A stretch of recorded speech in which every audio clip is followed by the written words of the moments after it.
As a change from the usual pop tune, oldie and so forth, I think some of these older type of piano pieces are quite pleasant to play on the organ. Again, they give rise to being able to produce different solo voices. I've got a little suite here, which I came across the other day turning out music.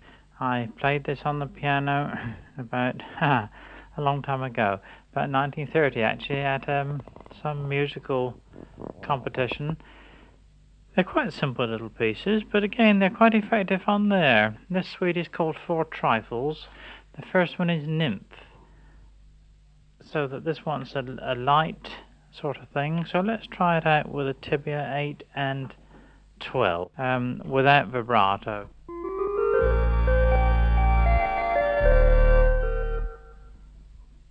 I think it would sound nicer with vibrato.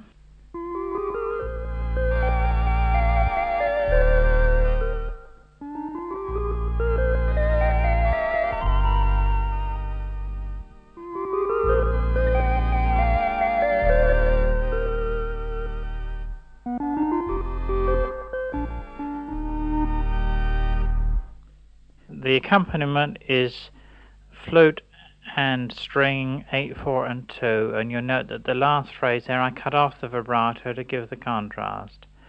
Now we'll change to 8-foot and 2-foot flute with the vibrato back on again.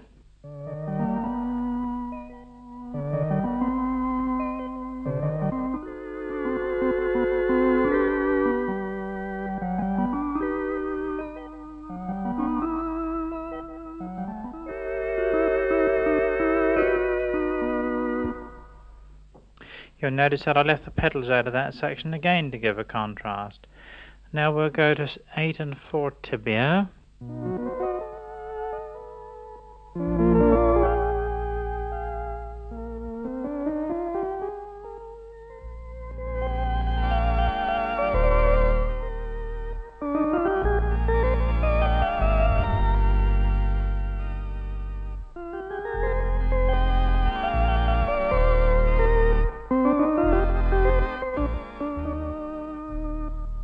And there we added the 2-foot tibia for that solo bit. Now we will have another change of combination, and this time we're going to have an 8-foot canura, 4-foot flute, and the Nazard, as this is a sort of a tenor solo, and we'll take off the strings on the bottom manual and put on a fluty tone.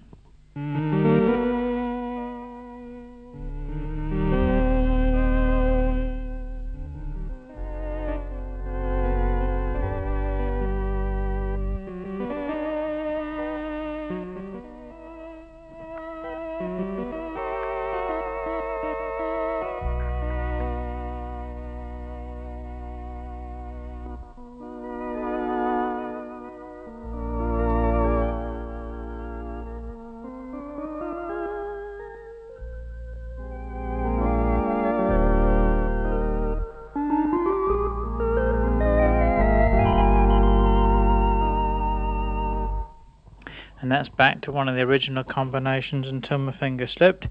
That is the 8-foot tibia and 12. And now we'll go back to our 8 and 4-foot tibia.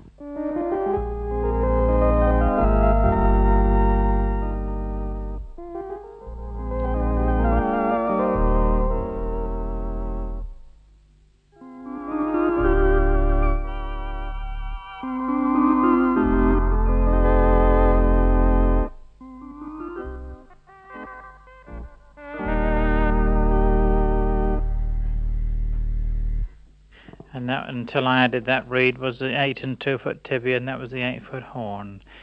Now this next one is quite a light sort of sound, so we have the 8-foot flute and the 2-foot piccolo for the first section of this. Again, we'll have this without vibrato, I think.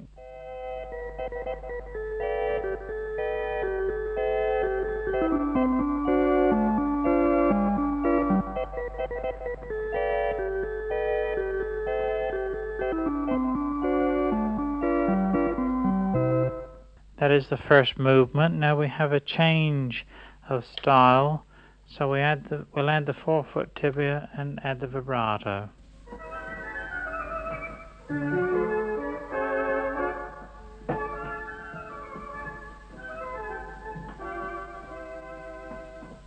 Now we'll go over to diapasons 8, 4 and 2, vibrato off.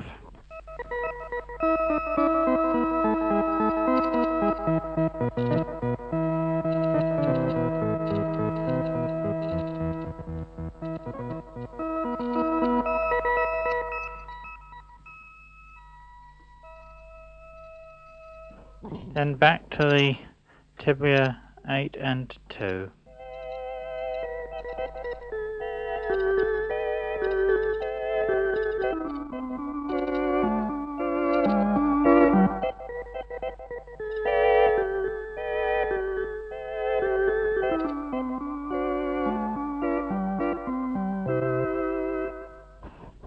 Now there's a change, sort of coda on the center theme, so here we'll add the tibia 12th.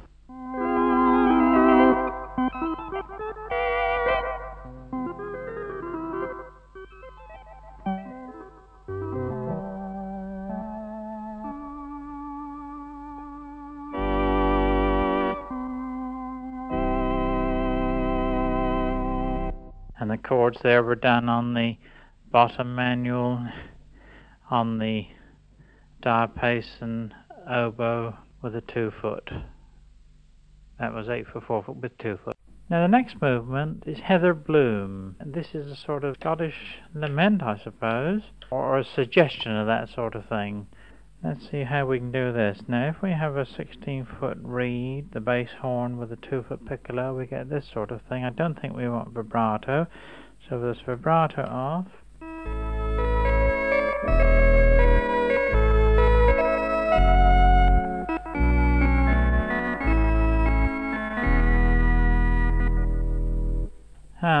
I hope there's no Scot listening to this, but it's sort of suggestive of this sort of thing.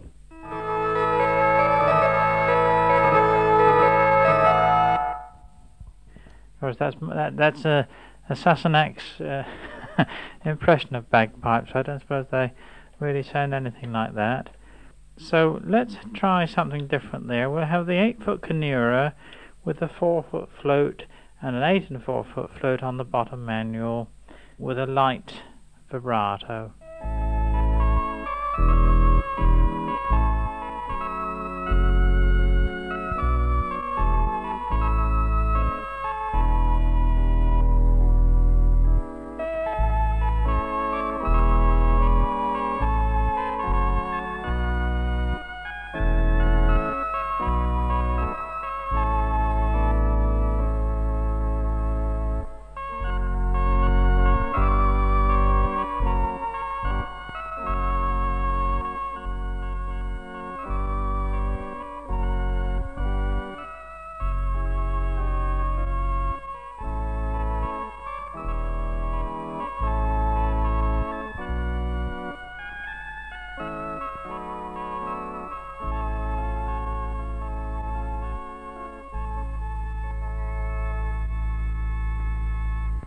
That was without change of combination, other than that the accompaniment seemed a bit quiet.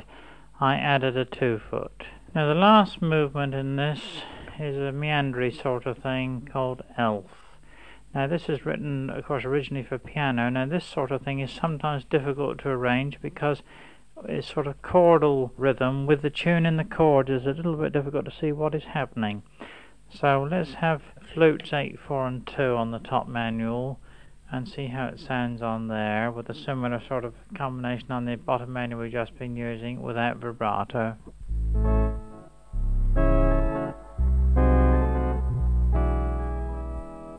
No, I think that sounds a bit dead. That was actually played on the accompaniment manual. I think we'll take that on the upper manual with the vibrato.